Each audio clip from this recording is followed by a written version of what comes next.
Joining me now is Liz Stein, Epstein survivor and advocate against human trafficking. Liz, welcome to you. You just heard Bill Gates there. Any reaction to him essentially washing his hands of the sordid bits of the Epstein files while apologizing at the same time?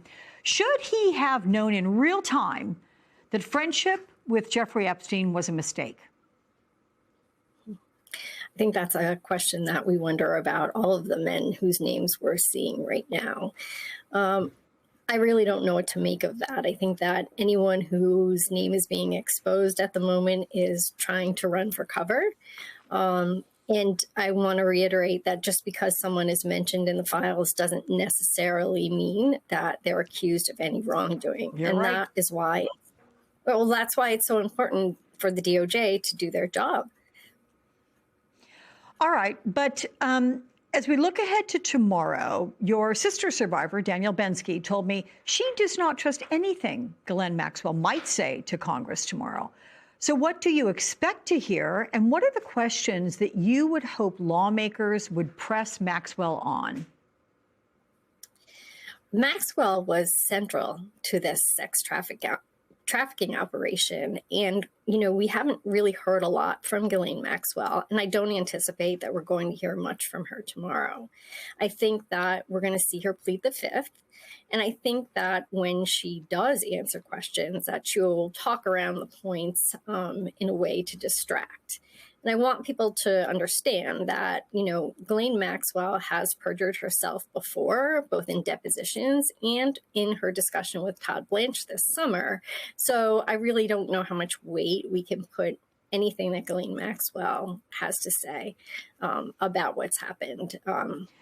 But I really don't expect any transparency from her, unfortunately. But why do you think the committee is giving Maxwell this platform? It's a hearing when survivors have not yet had a chance to tell their stories in Congress. That's a really good question. Why do we continue to listen to someone who has, you know, evaded questions, who hasn't been transparent? This is someone, like I said earlier, who is central to this sex trafficking operation. And I can tell you that when Ghislaine Maxwell was on trial, I traveled every day from my home in Philadelphia to New York City to be at the trial. And I was there when she was sentenced, and she showed absolutely no remorse at sentencing. And so I think that we're just going to continue to see the same from her. Can I ask what that was even like, listening to her testify, and what did that do for you? I mean, every day in your travels from New York back to home in Philadelphia and back the next day. It was exhausting, but I could not have imagined not doing it. When I attended Maxwell's trial, I was not public, and I didn't become public until the last day of the trial. And I did that really intentionally because I didn't want the media to focus on anything other than what we were hoping to see, and that was justice. And we did see that.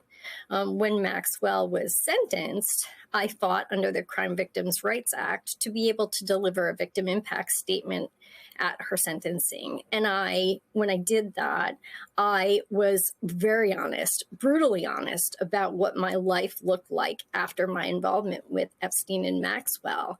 And one of the reporters who reported on that actually said that I nearly shouted as I addressed the court. And I did that intentionally because I didn't want anyone to miss what I was saying, because it was so important that people understood it's not just getting away from an abuser. This kind of trauma impacts your life for decades to follow.